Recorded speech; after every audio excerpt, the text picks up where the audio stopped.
Congratulations to Matt Rhule, former Baylor head coach, and Joe Judge, former wide receivers and special teams coach for the New England Patriots. Uh, Both receiving coaching jobs in the NFL. Um,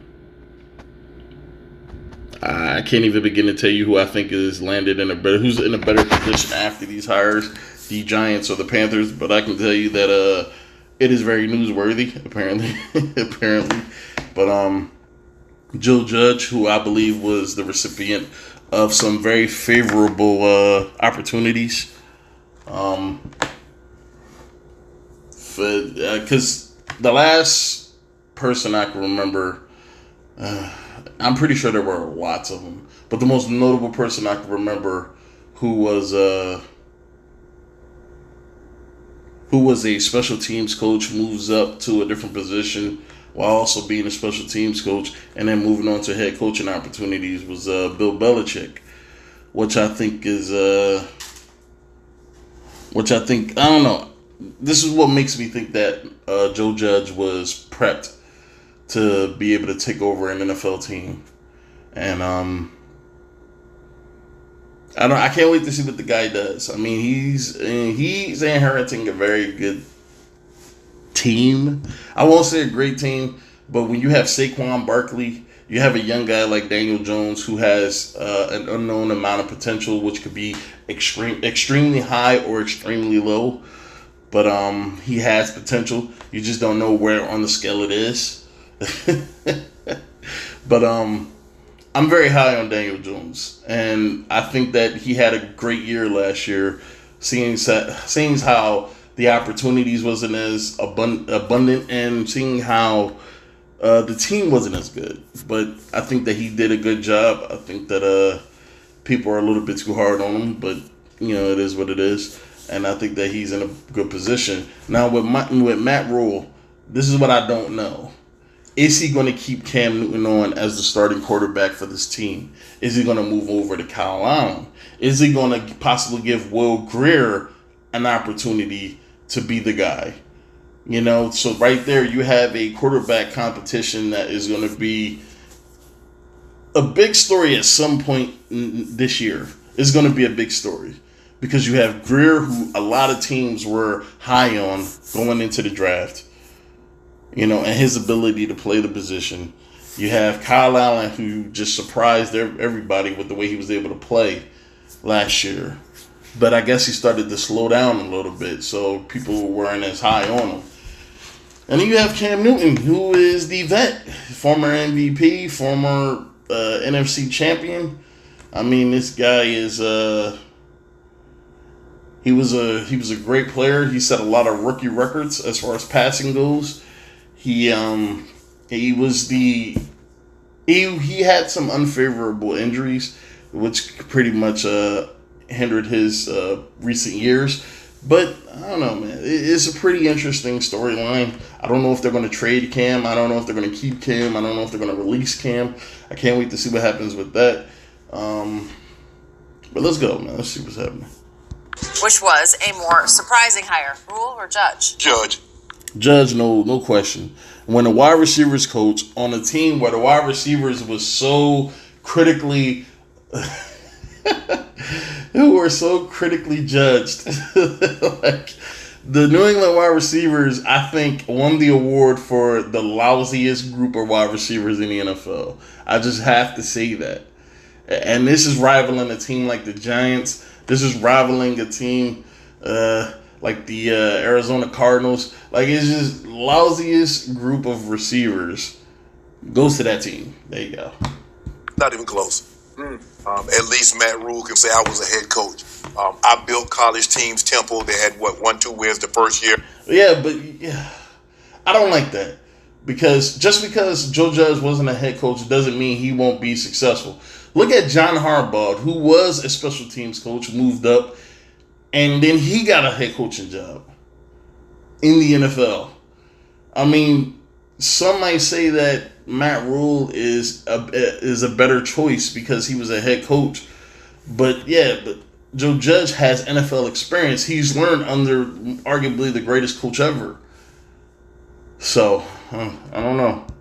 And then by the third year, they had 10 wins. Same thing with Baylor. 1 win in first year, third year they had 11 wins. So he can say, well, I did build a college program, I did call plays, I was a head coach, I did oversee. And that means absolutely fucking nothing. For you to say, look, I built this program up.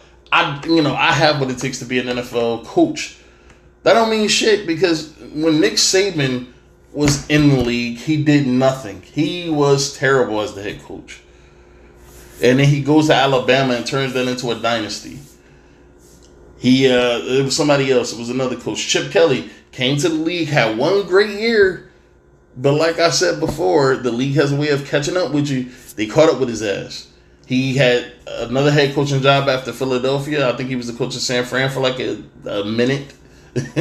And then they got his ass out of there, and I think he went back to the college game. So just because you can turn a franchise around or turn a program around in college does not mean you have what it takes to run an NFL franchise. It's not the same thing, and history has proved that. Everything that has to do with a football team. But the judge? I mean, Coach Belichick runs everything. Coach Belichick's special is special team. So it's kind of like Coach Saban in the defense and DBs. Skip, that's what he coaches. But how do you know that he didn't prepare this dude?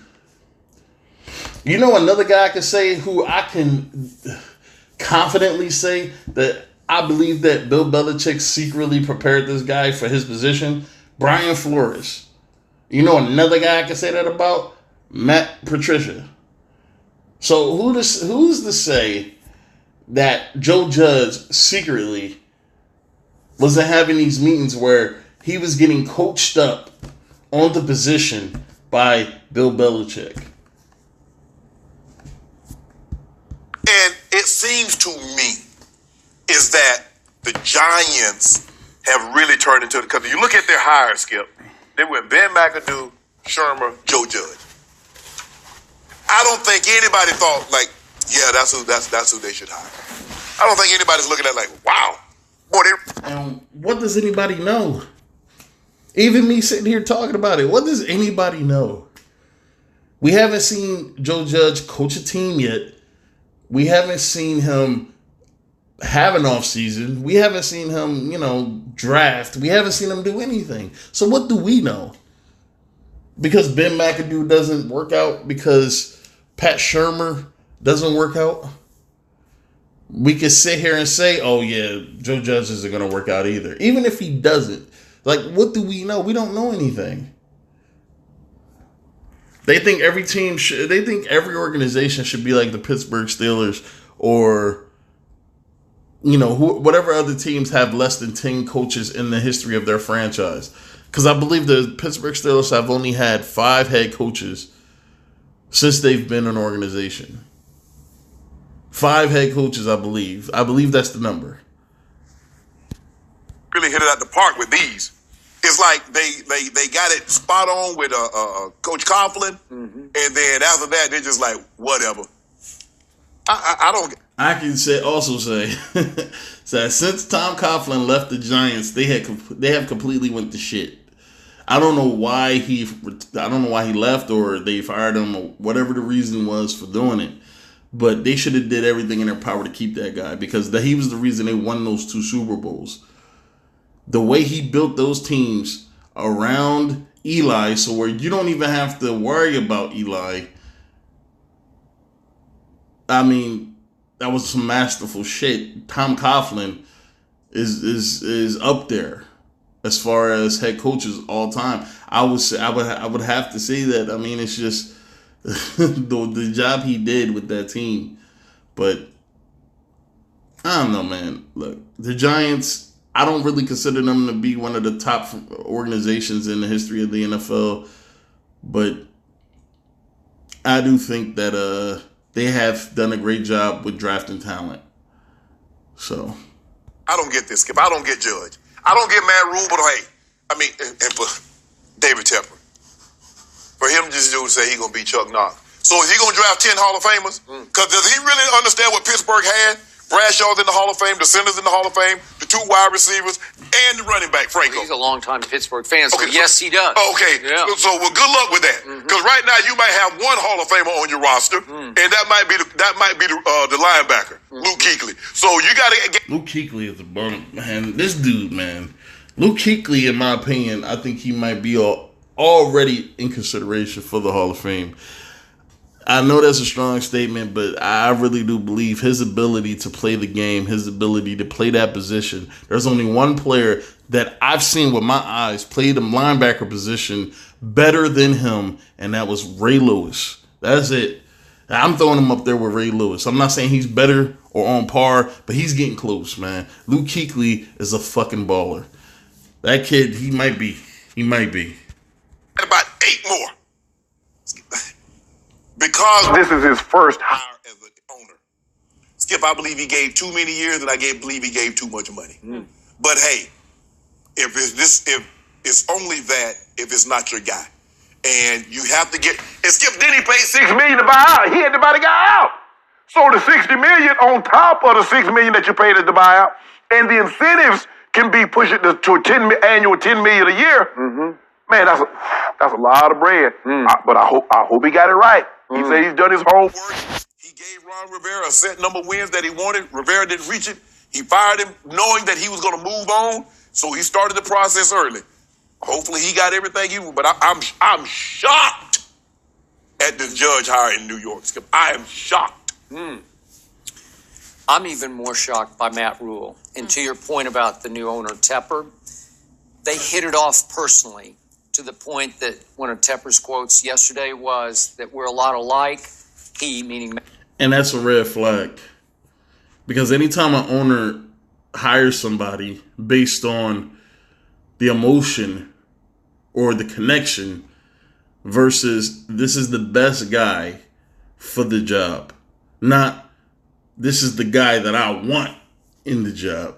Like there's a difference between hiring somebody based on their ability to do the job versus hiring a guy because you have a great relationship with him or you feel like, that it's a guy you can trust or whatever.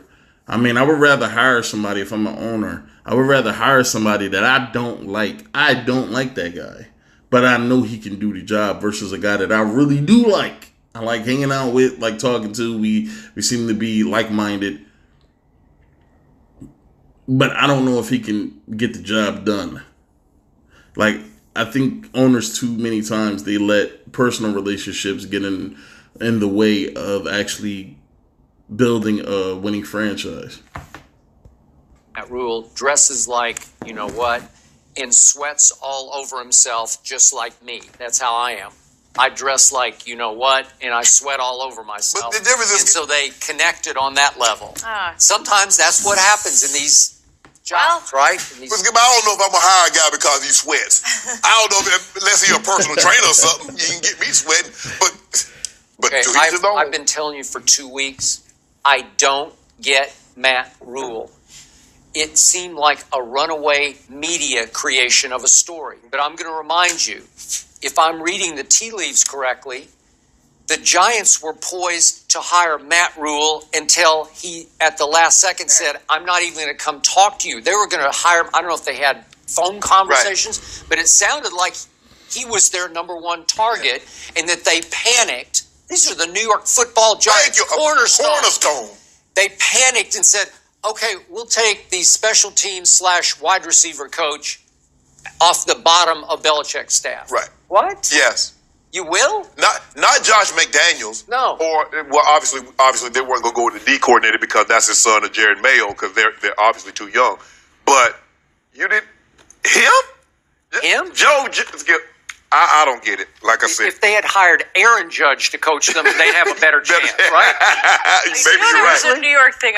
See, and this is where I pull off because, all right, if you're going to criticize the hire because of lack of experience or lack of faith in him being able to do the job, that's different. But when you turn it into a moment where you can make a really cheap, a really low branch joke out of out of him getting hired, I think that's incredibly immature. I mean, we don't know how good Joe Judge can be at the job. We don't know if he has the ability to do the job or if he doesn't have the ability to do the job. We don't know any of that.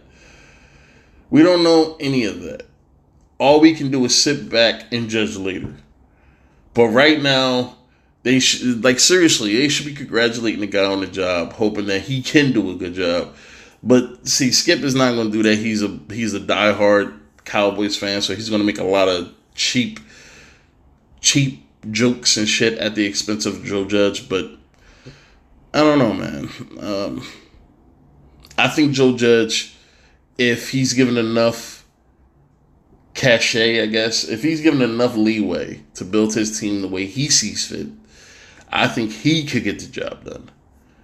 But if the Giants have him on an extremely short leash because they're worried about possibly giving him too much power for whatever reason, there could be plenty of reasons for them to be worried about that.